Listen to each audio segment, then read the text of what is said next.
ladies and gentlemen, and welcome to the Eisenhower Eagle Football Review. I'm Tim Meyer with Coach Chris Smith, and another championship game and another championship win for Eisenhower, 42-7 over Southfield A&T. And Coach, a lot of great players on that Southfield side. Your feelings coming into the game? Do you think it would be this much of a lopsided score? No. I mean, you always go into a game, especially you're in a regional championship game like this, expecting a close game. And, I told the kids before the game, prepare for a real tough game, a hard-fought game. And, when it happens like this, it sure does feel good. And, Southfield, same almost as Dakota. They were all of a sudden driving the ball a little bit, had to punt. In the game, fumble a little bit here. Next thing you know, they're down 21-0. And at what point did you feel that, hey, we're going to win this thing? Well, I felt when it was 21-0 at that point, I felt we had a lot of momentum going our way. If we could, get the ball back, I felt we were moving the ball really well on offense also. But defensively, we were playing great. Been preaching, getting turnovers, all week, this week and last week. And, those things really helped us today.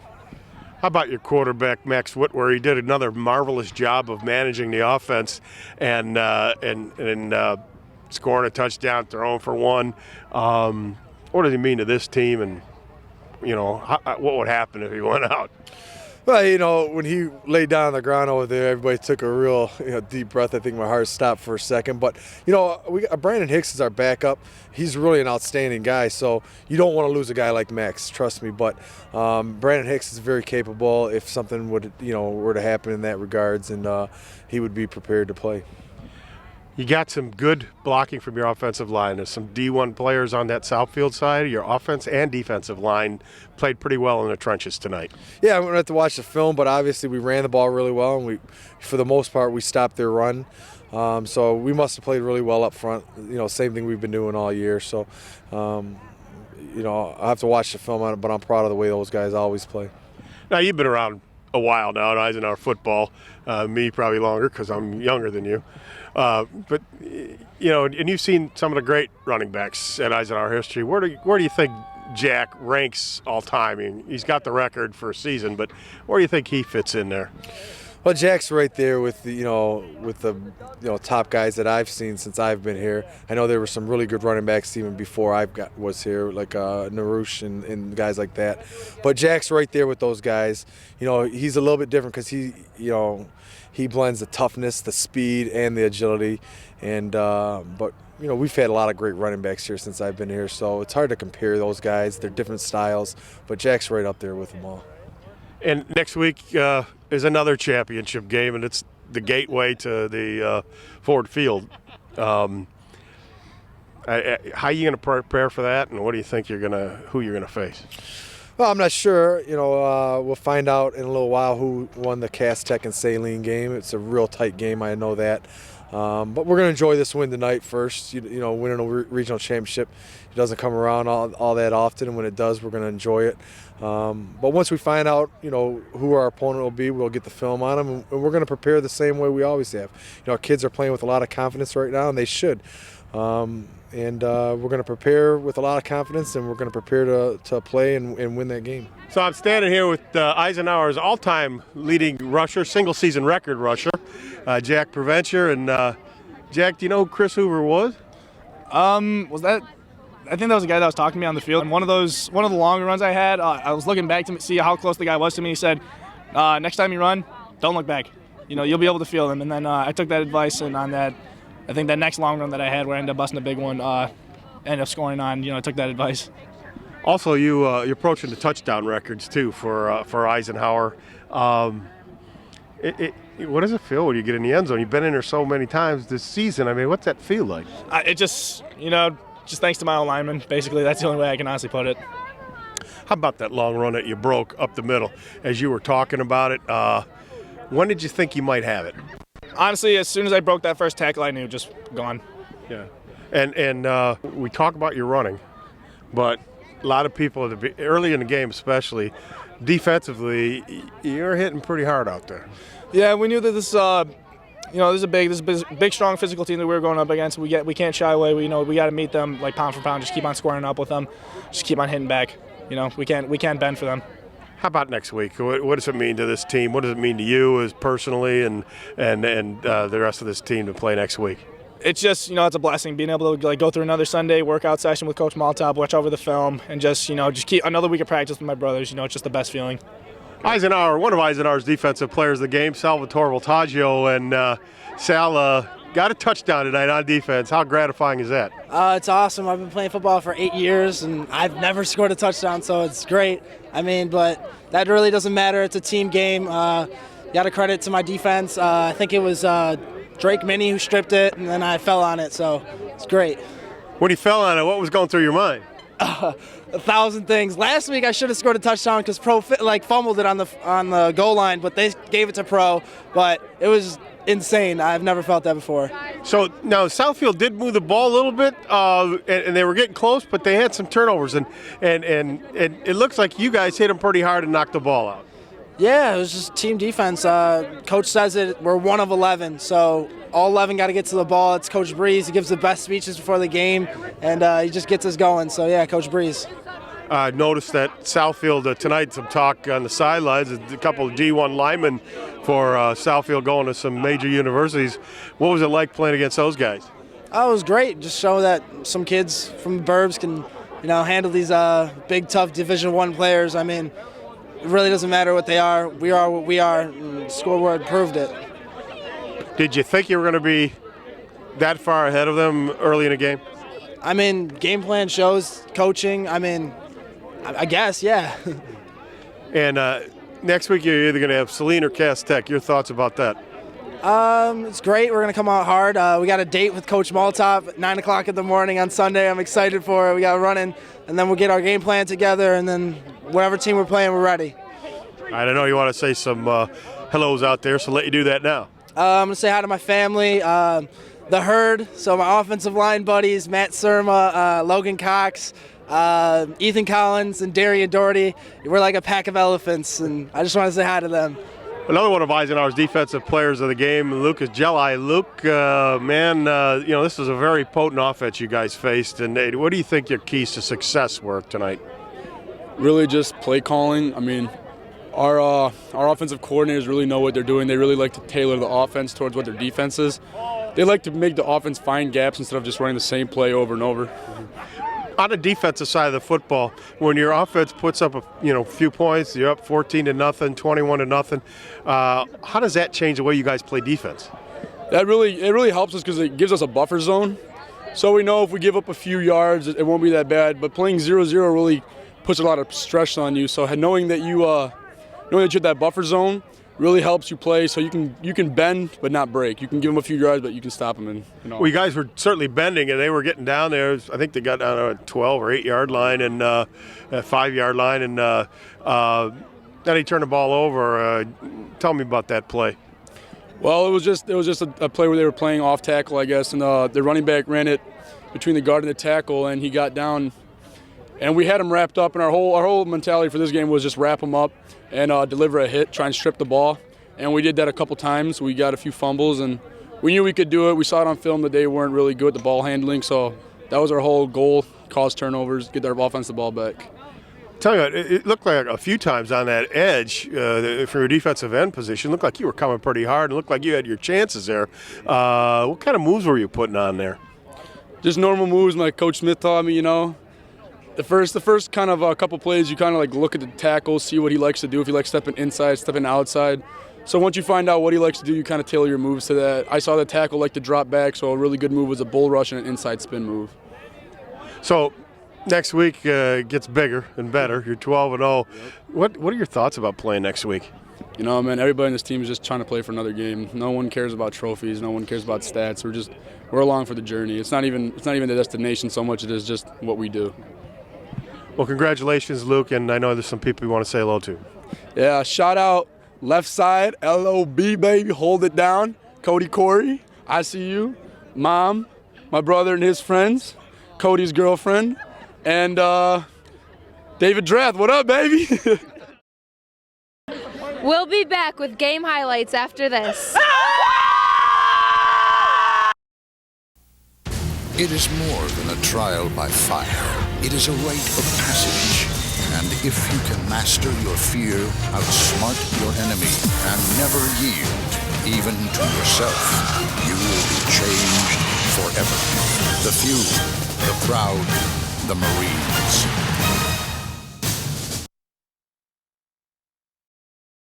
The Eisenhower Eagles and the Southfield A&T Warriors advanced to the MHSAA regional game.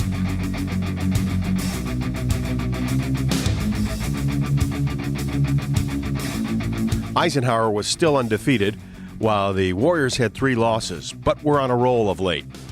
Questions remain. Could the fast Southfield A&T defense stop a potent Ike offense led by Max Whitwer and running back Jack Preventure? And could an Ike defense stop a speedy Southfield A&T offense? The Eagle faithful were fired up for this one. Eisenhower got the ball first, but were forced to punt. The Warriors' number 2, Lorenzo McCaskill, busts the first play from scrimmage for 18 yards.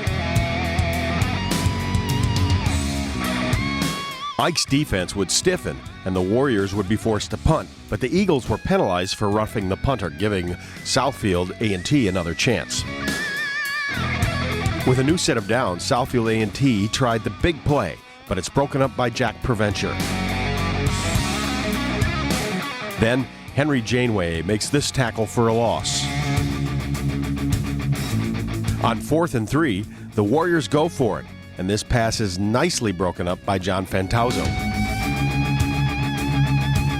With it 3rd and 6 from their own 23-yard line, the Eagles turn to Assad Buhaidar, and he gets good blocking and rips off 27 yards on this play. With the ball on the 50, Max Whitwer finds his way through the line for 20 yards. On 3rd and 7 from the Warrior 27, Jake Ulrich gets good blocking and 9 yards for an Eagle first down. Jack Preventure would then scamper in from 16 yards out for the game's first score. The extra point was good, and Ike led 7-0.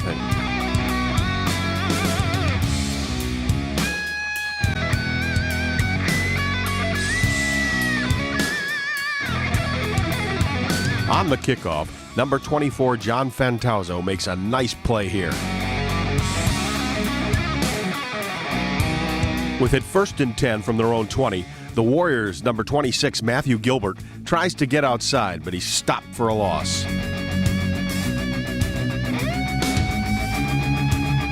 On 3rd and 7, quarterback John Darby takes off for the first down, sticks. Eisenhower's Cody Corey makes this tackle and causes him to fumble. It's recovered by Eisenhower's Lucas Jelli. With it 2nd and 9 on the 45, Max Whitwer finds Jack Morris wide open over the middle. Jack hauls it in and goes in for the touchdown. The extra point was good, and Eisenhower led 14-0.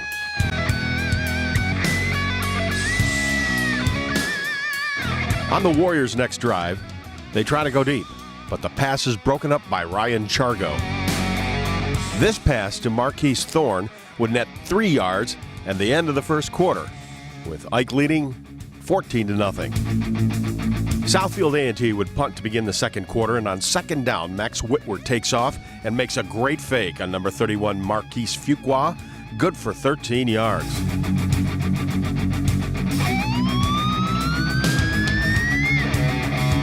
It's Whitwer again as he almost gets into the end zone. The play would cover 52 yards.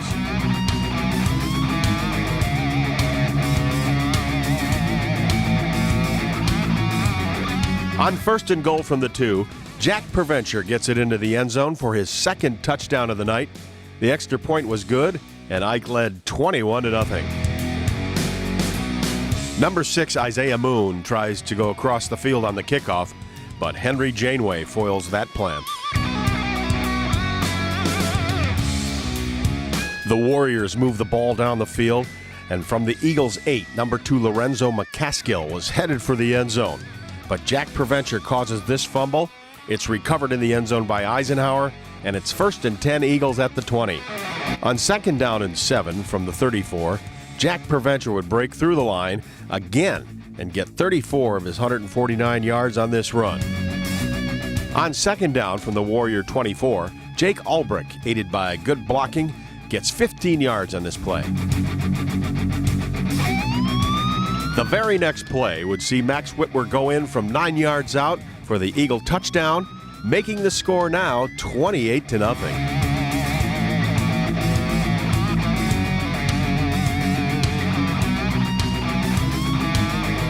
Trying to spark his team, quarterback John Darby attempts to run, but he is caught by Henry Janeway. The Eagle defense would stop the Southfield A&T Warrior offense, forcing them to punt. And on first down, Max Whitwer gets 9 yards to the 36-yard line. Again, Jack Preventure shoots through the line and races 64 yards for the score, his third touchdown of the night. The extra point was good, and Ike led 35-0. Eisenhower kept up the defensive intensity, as Henry Janeway demonstrates here.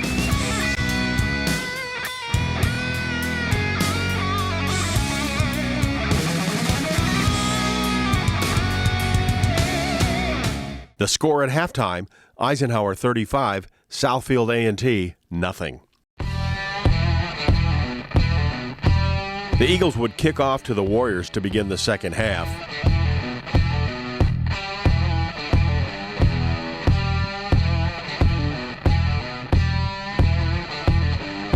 The Warriors would go to the air and complete this pass to Brandon Gray, good for a first down.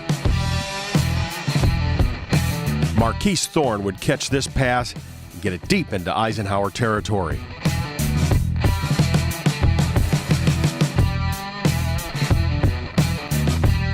With it 1st and 10 on the Eagle 14, number 7 Sam Johnson would connect with Marquise Thorne for the Warrior touchdown. The extra point was good, and Southfield A&T now trailed 35-7. When the Eagles got the ball back, they got a big scare as Max Whitwer goes down after this 7-yard run. Whitwer would recover and return to the game, however. In the meanwhile, Southfield A&T got the ball back, and with it 1st and 15 from their own 15, Lucas Jelli gets this big sack here. On the very next play, Southfield A&T would fumble. It's recovered in the end zone by Salvatore Voltaggio for the Eagle touchdown. The extra point was good, and Ike led 42-7. Lorenzo McCaskill tried to get his team going with these plays.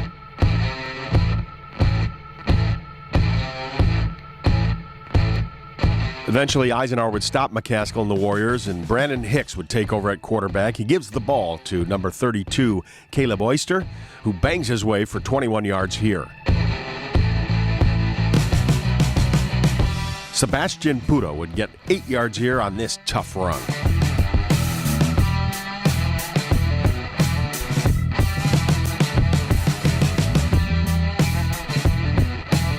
Then Brandon Hicks takes a knee, and the Eagles win the regional. The final score, Eisenhower 42, Southfield A&T 7.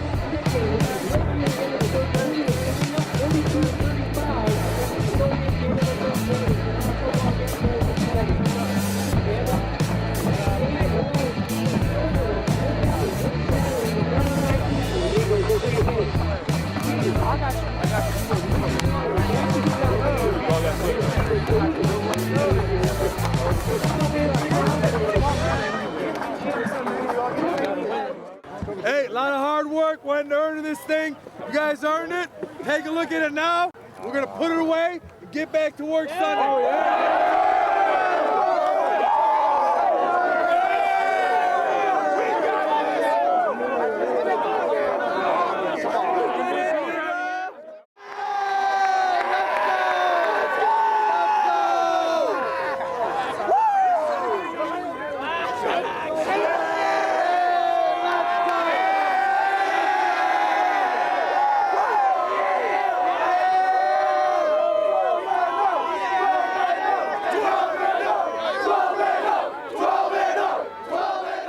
Stay tuned for our special feature after this.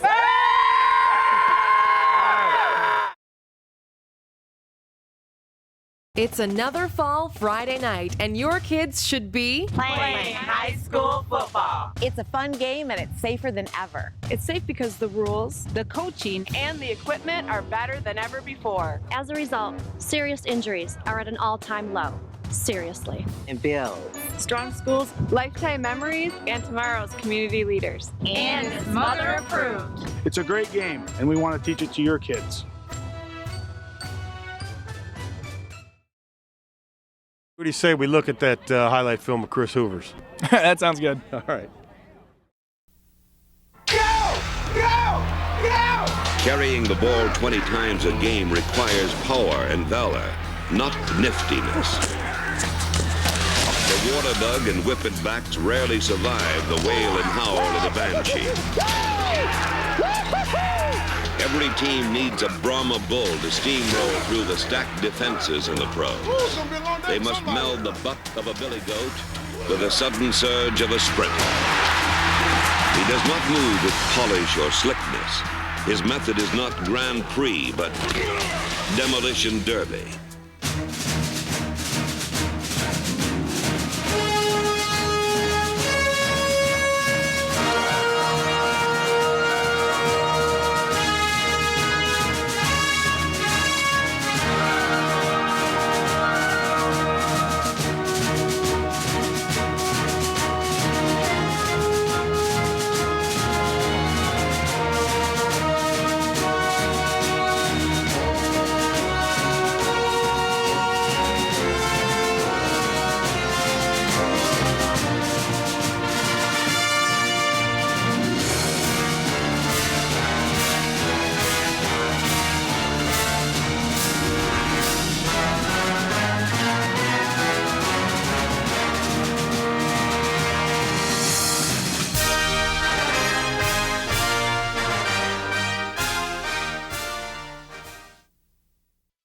The Eisenhower Eagles have won the regional championship game tonight against Southfield A&T, 42-7. Another big performance from running back Jack Preventure as he sets the season record for rushing for an Eisenhower Eagle football player. Max Whitwer also had a great game tonight, as well as on the defensive side, Sal Vitaggio and Luke Jelli and Henry Janeway. Another big game there at defensive end for the Eisenhower Eagles. Next week, one more game, and after that game, we'll decide who goes to Ford Field. For Coach Chris Smith, I'm Tim Meyer saying we'll see you next time, right here on the Eisenhower Eagle Football Review.